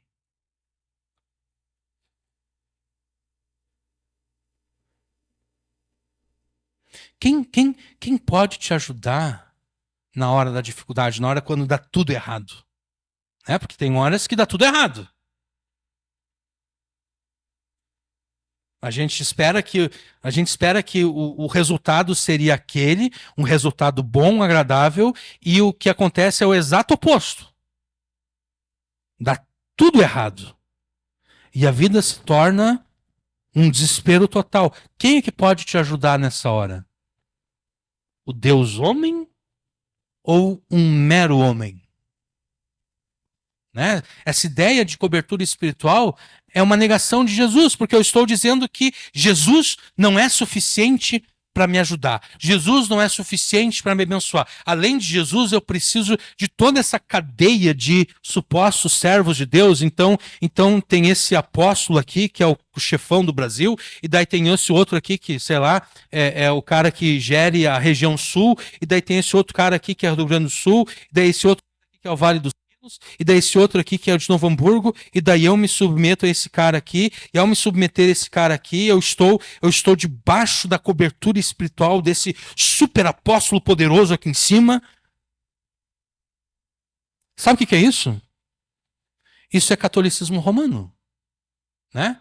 Porque a pessoa, aqui no bairro Ideal, tem a igrejinha católica ali, né? O fiel dessa igreja, ela se submete ao padre daquela igrejinha ali.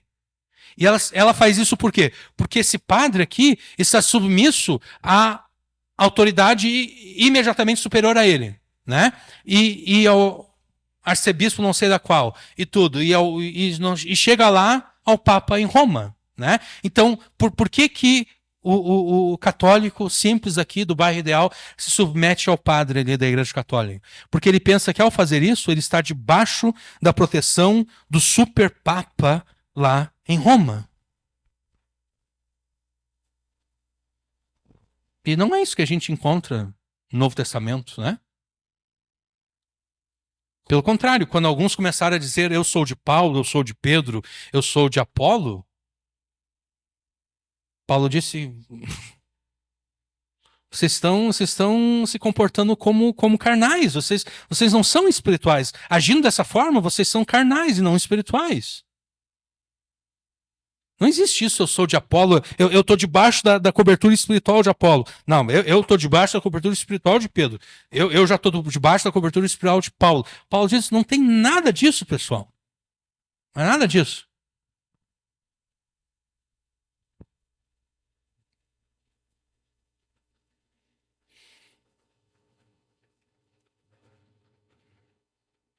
Ao sentir-se desesperado, você deve, com confiança que tem no amor pactual e na salvação que em Jesus Deus concede a ti, e antecipação à alegria que você vai sentir por todo o bem que, devido ao mesmo Jesus, Deus ainda fará por ti, você deve adorar a Deus e você deve obedecer a tua palavra. Deus certamente já te fez muito bem. Primeiro, concedendo a você a salvação que Jesus conquistou, e então te concedendo muitas outras bênçãos que você já desfrutou e continua desfrutando agora. Mas Deus ainda tem muito bem a fazer por você. Deus ainda tem muitas coisas boas para serem dadas a você. Desde que você ore a Ele pedindo essas coisas de que sente necessidade, com oração perseverante e específica, feita em nome de Jesus. E tudo que você precisa para demonstrar que tem essa confiança, tudo que você precisa demonstrar para essa fé que você tem em Deus, é adorar a Deus e obedecer a sua palavra. E eu acrescentei aqui obedecer a sua palavra, porque por toda a Escritura Deus critica e condena aqueles que o adoram da boca para fora, né? Esse povo se aproxima de mim com os seus lábios, mas seu coração está longe de mim. Com as suas obras, eles demonstram que de fato eles não me amam. Né? Então é por isso que eu acrescentei aqui obediência à sua palavra, para que a tua adoração a Deus não seja uma adoração hipócrita, não seja alguém que canta para Deus, Deus, como eu te amo, como eu te adoro, e logo depois desobedece a Deus. Né? Então, para evitar que você caia nessa hipocrisia, eu acrescentei aqui, além da adoração a Deus, a obediência a Deus. John Lennon, ele perverteu o Natal com a sua canção, porque o Natal não tem a ver com o que você fez, e sim com o que Deus fez a teu favor. Isso está descrito na palavra de Deus. E a mesma palavra de Deus também descreve o que Deus ordena que você faça para demonstrar confiança e fé em Deus. Confiança de que essa situação ruim, em algum momento vai acabar. Essa circunstância trágica, em algum momento, vai ser resolvida. De uma forma ou de outra, ela vai ser resolvida. Deus só te ordena uma coisa que você faça para demonstrar confiança de que Deus de fato vai fazer isso por você. E o que Ele te ordena não é que você desembolse dinheiro, você deve ser fiel nos dízimos e ofertas, mas não além disso. Deus não ordena que você participe da fogueira santa de Israel ou qualquer outra besteira semelhante a essa. Deus não ordena que você mande a tua semente, teu dinheiro suado para qualquer outro ministério por aí. Não, a única coisa que Deus ordena a você é que você cante a Ele, que você o adore, que você o cultue. Você deve cultuar a Deus em particular, mas mais importante do que cultuar a Deus em particular é cultuar a Deus publicamente com o seu povo, com os irmãos em Cristo. Porque é ali que você está dando testemunho público de Jesus, né? Em casa você está em casa. Em casa Jesus manda o seguinte, ó, vá orar, entra no teu quarto, fecha a tua porta e ora a Deus que está em secreto. Tu vai jejuar, tu não vai ficar postando no Instagram pessoal que, ó, 30 dias de jejum começando hoje. Não. Jesus disse que não é assim. Né? Jesus disse que vai jejuar, é jejuar em secreto. Não é ficar contando para as pessoas, ficar se vangloriando, ó, eu estou jejuando 30 dias. Não. É jejuar em secreto. Agora, no culto público, o culto público é o culto público. As pessoas te veem saindo de casa e elas sabem, aquela família lá está saindo de casa porque eles vão adorar a Deus. Pessoal que mora ao redor da igreja onde você vai, aquela família ali, ó, eles estão chegando ali porque eles vão cultuar a Deus, eles vão adorar a Deus.